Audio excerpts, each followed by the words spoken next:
Hi Sojana, good morning. Good morning. ఏం చేస్తున్నావు? నేను సునీల్కి మిక్సీకి వేస్తాను. ఓకే, వరలక్ష్మి వ్రతం. నైట్ నానబెట్టాను. Okay okay.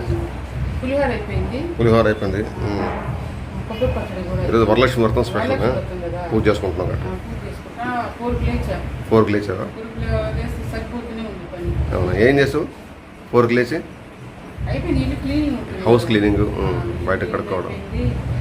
పులిహోర అయిపోయింది, కొబ్బరి పచ్చడి అయిపోయింది. సుగీలు చేస్తున్నాను. సుఖీలు చేస్తున్నావు. సుగీలు కొంచెం పొంగల్ చేయాలి. పొంగల్ చేసి అయిపోతుంది. మన దేవుడి దగ్గర అలంకరణ అవన్నీ ఉంటాయి కదా, సింపుల్ గానే చేస్తున్నాం. పిల్లలు కాలేదు లేదు కదా ఈరోజు? ఈరోజు లేదు, హాలిడే ఇచ్చారు.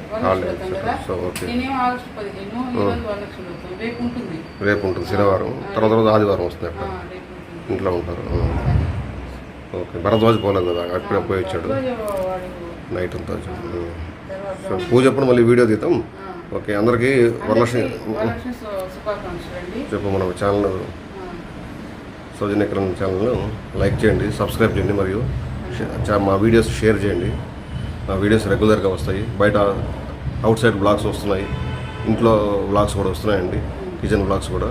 సో తప్పకుండా అందరూ సబ్స్క్రైబ్ చేయండి, షేర్ చేయండి.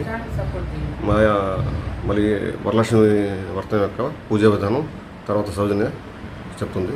Thank you very much. మొదలు పెట్టారా సౌజన్య సుఖీలు చేయడం? ఓకే, అయిపోయింది. ఓకే, చేసి ఇన్ని చేసావా? ఓకే, గుడ్, బాగున్నాయి.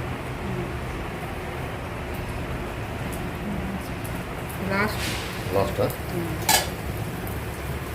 అమ్మవారికి ఇంపార్టెంట్ కదా సుఖీలు. పులిహోర, పొంగలి అలా చేస్తారా?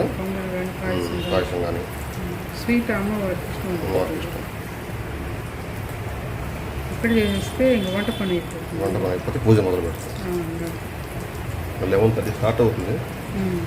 1 అవర్ 2 అవర్స్.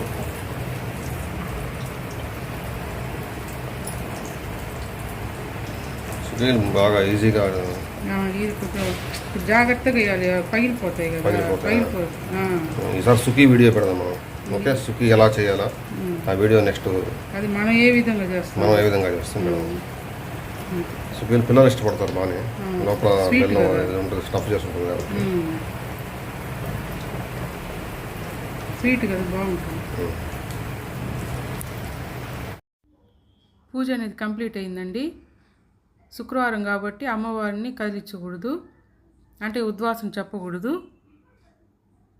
మనకి సాయంత్రం కూడా మనం అమ్మవారికి మన చాతనైనంత నైవేద్యం పెట్టి మన దీపారాధన అనేది చేయాలి. మరుసటి రోజు శనివారం అవుతుంది కదా, శనివారం మనం ఉద్వాసం చెప్పాలి. అమ్మవారికి మనకి చాతని స్వీట్ కానీ ఏదో ఒకటి నైవేద్యం చేసి ఉద్వాసం చెప్పాలి. ఈ వీడియో చూసిన అందరికీ ధన్యవాదములు.